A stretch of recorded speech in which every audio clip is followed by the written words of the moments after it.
Hi everyone, you're watching Narrations by KK. I'm reading a small excerpt from Wesley Britton's book, The Blood of Balnakin, from his Beta-Earth Chronicles series. This passage is told from the point of view of Dorrit Wrenborn. She is a mute dwarf, a very religious figure. I entered the room, saying my appalled prayers, circling my breast with the three-finger salute of worship. My eyes were fixed on the large black pupils of Mother, her intense gaze fixed on mine. "I am gladdened," she said. "You are the last of the sisters to attend. I have visions for you. Although your sister Laurie nearly drained my strength, I saved power for you, for us. Still, I ask you share your moment with your sister." I turned and saw Laurie standing in the doorframe. She walked beside me and we knelt together. "We three," the mother said, soft and urgent, "can open a path for all of us." As I closed my body eyes, I felt the flow of interconnection in my mind. I lowered my head. At first, random thoughts floated uncontrolled in my consciousness. Then a flower with the face of Olos began to form, at first vague and detailed not, then a clear image of the goddess studying her child. I knew each of us had seen the same image then. The flower Olos stretched out her branches like human arms, and the astounding revelations began. A growing flood, images filled me, not of future but of distant past. I saw, heard, smelled, touched the brutal sounds of many, many men on the grab of mere unworked animal skins. I saw them in paddle boats on rivers, which were true images of times before the plague.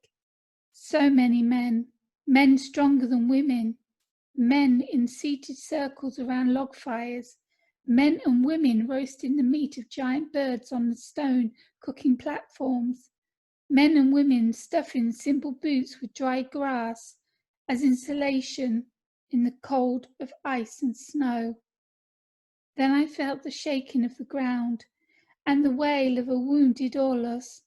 The grey cloud in the sky blocked out so long, I too felt like shaking earth and ran into the caves and tunnels that split up waters from my womb and peered into the grey and endless cloud of the angry god that circled Olos, crying in pain, her hand clutching a rip in her side.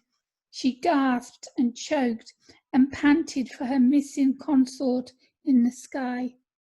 As I looked down from above, I saw the fissures and veins of splitting land sprouting in all directions, cracking the skin of our mother. I saw the waves and waves of hot liquid rock and dirt pouring and falling from the mountains. I saw the corpses of the winged creatures that would never fly again. I heard the howls and the growls and the cries of animals as they fled into lands new and frightening.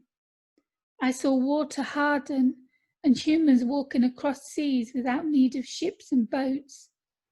Then, as if time moved as fast as a wave of picture, I saw the clouds lose its thickness as it becomes part of all breathing. Then I faded into the soil, and the humans returned into the soaking rays and the waves of shoulder. I saw the ice melt and old connections between tribes lost to a wandering humanity who continued to search for game and food. Then I saw the first wailings as infants died in surprising numbers. I saw the burnings of women whose seeds were determined rotten. I saw wives cast out who bore only daughters and were forced inland away from the tribal ports. I saw infant girls buried in the sands. I saw the fleeings from the old continent when all skins felt like disasters within their own colours. I saw old warships change from even Olos was branded the demon on our earth. I too crouched in my hut, fearing the night visits of the imaged red-scarred plague maiden, choosing which infants to spare. I saw the beginnings of skull writings, and I saw the burnings of skull, which told fearful stories. I saw times pass, and a gentle of regret fill migrating tribes who moved from sorrow to resigned acceptance. Such histories I knew were lost in the fearing times when the plague lost its name and became a mystery with no beginning nor end. I saw the beginnings of tribal clothes and the sharings of man milk in the alliances. I saw how the jealousies and envies of many wives gave way to a hope of inclusion and childbirth. I saw how cultures began to shape themselves as if disconnected from all others. I saw the growth of the domes and the reverence of Olos return as female nurture spread from home cribs to all aspects of life. I saw the rise and falls of liege on all continents. Though all, I felt the flow of Olos in the fields, skies, and waters. The most puzzling image was of Olos herself standing by a red brook, a red sword in her hand. It was the stone sword she had pulled from the ground, but had nowhere to place it. I read her thoughts. The sword is drawn, but where is the scabbard to put it to rest? Then the images cleared, and I was again kneeling in the small room with my mother of all, and Laurie was on her knees beside me in deep tears, as was I. That is a small excerpt from Wesley Britton's book, The Blood of Balnakin, which is book 2 of the Beta-Earth Chronicles. Book 1 is 99 cents, called The Blind Alien, and you can get The Blood of Balnakin on Amazon for only $1.99. I hope you enjoyed that reading. Thank you so much for listening.